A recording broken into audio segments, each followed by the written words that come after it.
YouTube. I'm back again today for another game review, and today I'm very excited to check out Sherlock from Playroom Entertainment. This is for 2 to 5 players, ages 5 to adults. It'll take about 15 minutes to play. And in Sherlock, this is a memory-style game with a twist, as you're going to have to remember cards in a circle, and then hopefully the cards that you remember will lead you to other cards that you've already remembered in order to gain points. What am I talking about? It was nominated for the Kinderspiel des Jahres nominee in 2003, so it must be good, right? Does it stand the test of time 15 years later? Let's open it up, and I'll tell you what I think. Alrighty then, we're going to take a look at what you're going to get inside of Sherlock. So first and foremost, you're going to get a handy-dandy rule booklet. It's only about 4 or 5 pages, double-sided, full color, full of pictures, illustrations, examples. Very well done, should have you up and running in no time at all. Also, really simple game, so I can teach you how to play right now. So inside of Sherlock, you're going to be trying to get to 6 points by memorizing the different images that are underneath these cards down here. And it's a little bit more complex than that, but I'm just going to show you the game, and that's the easiest way to learn the game. So let's go over the components, get in the gameplay. So first, cards, and more cards, and these are really the star of the show. Ooh, that one's actually really poorly die cut, oddly enough. But yeah, these are really thick, sturdy cards. They've got images on the bottom, and they have a number and an arrow pointing either left or right on the top. And that's all they are. Common household items, combs, ice cream, butterflies, starfish. I don't know why starfish are in your house, but still, you get it. Next, you're going to have this card right here, which the first player will have, and this is going to help you keep track of where you are on your turn. That doesn't make much sense now. Let's just start the game. You'll quickly understand. So first thing you're going to do is you're going to flip over all these cards like this so everybody can see them. You're going to study them for a little bit, and then you're going to flip them over like so. So boom, boom, boom, boom, boom, boom, boom. I probably should have looked at those, but that's going to make this even rougher. Now, first player is going to get this, and the person to their right is going to decide where they start by placing it on one of these. So we'll just go right here, and now it's on to the first player, and they have to try and remember what is underneath that card, and I do believe it is a carrot. So it is a carrot, which means now the card moves 1 space to the left. I'll try and remember it's cherries. Is it cherries? No, it's not cherries. It's a pretzel. So carrot, pretzel, and now my turn is up. We flip all those back over, and it would go to the next player. The player to the left of that player is once again going to guess where they start. So I'm going to cheat real quick right here, and we're going to go, okay. And for some reason, they're going to go here. They go, hey, that's where you're going to start.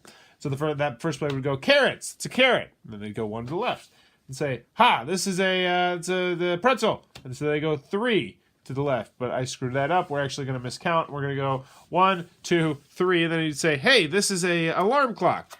And they're right. And so, oh, God, it's just a stupid game. So you go 2 to the left. And now I'd say this is cherries. And it's not cherries. It's actually a present. And then it would go on to the next player. And this time, I actually won't screw up that example. So now the next player would go, and they'd say, hey, we're going to start here. And the person would say, hey, I know that's cherries. They go 1, 2, 3. And they got a carrot. They say, hey, that's a carrot. And they go, this one right here, oh, it's a pretzel. They say, yeah, 1, 2, 3. And then they would not peek at this, but I would peek at it. And they'd say, oh, that's a banana. I know that one's a banana. And so then they would go 1, 2, and you're noticing they're not getting any points. In order to get a point, you have to land on a card that is already face up. So for this one, they wouldn't peek normally. They'd say, oh, that's a match. I know that's a match. They'd say, yeah, it's a match. They'd go 1, 2, 3, and since they landed on the pretzel, now they get to keep that as a point card. They put it in front of them. We flip all these back over. Bloop, bloop, bloop. We get a new card. Reveal it to everybody. Flip it back over, rinse, wash, repeat till somebody gets to 6 cards, aka 6 points, at which point they'll be the winner of Sherlock. And that, in a nutshell, is how the game is played.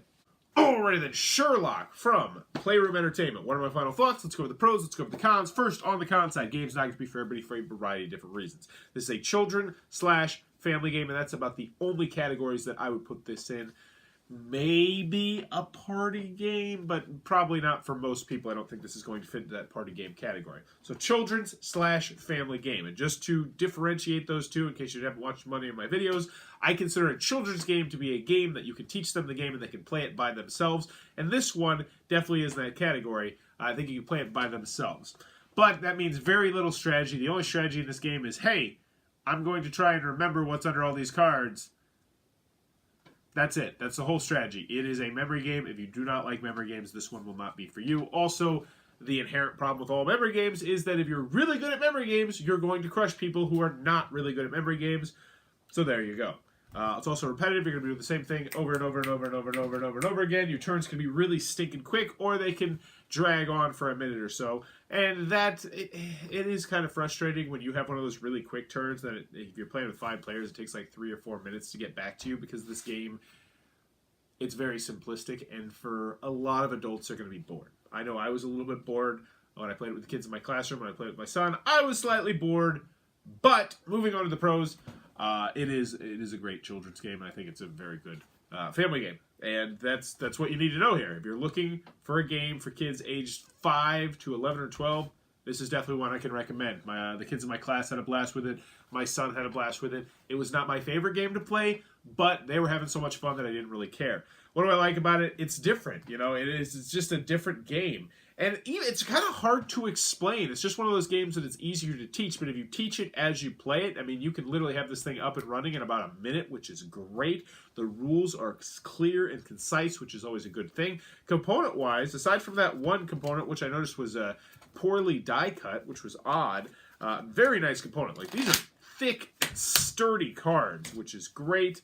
There's plenty of cards. Most of the items that all the kids are going to recognize, even 15 years. I think the match was the only one that gave any of my kids an issue. I think there was maybe a teapot that somehow some kids didn't know about.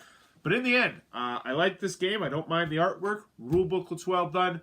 Great, very good family game. I'm not going to say it's a great family game. I think it's a very good family game. You know what? It is. It's a great family game, but parents might be slightly bored, and it's a great children's game. Absolutely fantastic children's games for ages 5 to 8. Wholeheartedly recommend this. Also, if you have a family, I liked it at 2 players. I liked it at 5 players. I thought it was good at all the different player counts, even though with 5 players, there is just a teeny-weeny bit of downtime between turns. But in the end, Sherlock from Playroom Entertainment. If you can find this one, I definitely recommend it if you have young'uns. I'm going to be keeping this one in my classroom, but I am going to bring it home to play with my kids as well because my son enjoyed it that much. So that was Sherlock, the game where memory and deduction are elementary. Stupid fun. If you enjoyed this review, please be sure to click on the subscribe button down below in the comments below. Let me know. Memory games. Are you good at them? For me personally, no. No, I'm not. I'm terrible. I'm god-awful. I'm atrocious. I am just absolutely. And the thing is, I try. That's duh. So, taking back the camera a little bit, I don't know what that means, telling you, I'm a pretty competent person. I am pretty decent to good at most things I do in my life, and I take pride in that. If I'm going to do something, I try and do it well. Memory is one thing that, for God knows why, I've always been absolutely terrible at. And yes, there's some things I can probably point to in my teenage years, in my early 20s, just in my entire life, that have kind of eaten away at my memory somewhat. But memory is just something that I've always been so incredibly god-awful at. So let me know in the comments below. Are you good or bad at memory? And if you're good at memory, give me a tip. Give me a little tip on helpfully improving the memory. And as always, thanks for your time, YouTube.